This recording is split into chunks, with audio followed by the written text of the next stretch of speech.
Երբ որ մենք անընդհատ ասում ենք ժողովուրդ ջան, այո, շինարարությանը վերաբերյալ պարոն Ղուկասյանը այսօր կզեկուցի ամենաչարամիտ խախտողներին եւ նրանց հանդեպ որոշակի գործողություններ տեղի կունենան, բայց ես ձեզ վստահեցնում եմ, այդ միած շենքի կառուցումը եւ իր ամբողջ ստեղծած փոշին, այդ ընդամենը մի բակի, այտենց մի հատ լավ կույտի տերևների այրումը, որը շատ ավելի թունավոր է եւ վտանգավոր։ Եվ այս գիտակցումը մենք պետք է ունենանք։ Սա չի նշանակում, որ մեր կառուցապատողները պետք է այտենց հանգիստ շունչ քաշեն։ Սա մեկը մյուսի հետ կապ չունի, բայց նաև մեխանիզմներ պետք է ստեղծենք, պարոն Մարգարյան, որպեսզի այս process-ների դեմ կարողանանք պայքարել։ Սա մեկ։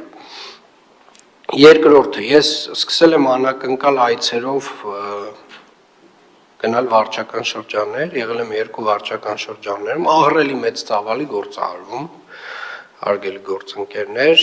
բայց նաև ուզում եմ արձանագրել, որ ես տեսնում եմ խնդիրներ, որոնք որ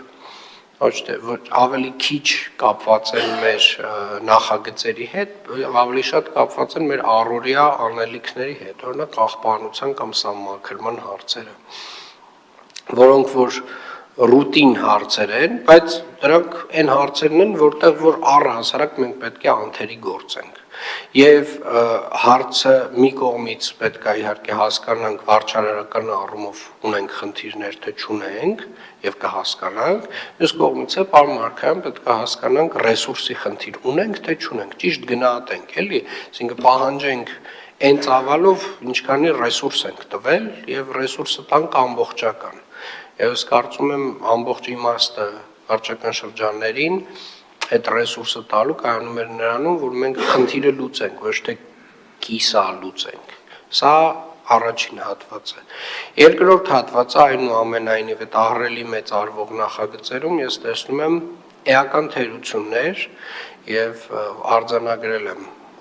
մեր վարչական շրջաններում նմանատիպ դեպքեր եւ պահանջում եմ ուղղակի որ վարչական շրջանների ղեկավարները այդ նախագծերին վերաբերվեն որպես սեփական իրենց տանը արվող նախագծերին։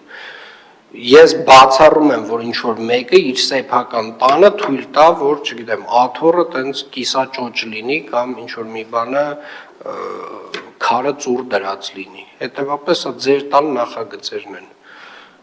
Եվ ես էլ ձեր աշխատանքը գնահատելու եմ ըստ ձեր վերաբերմունքի։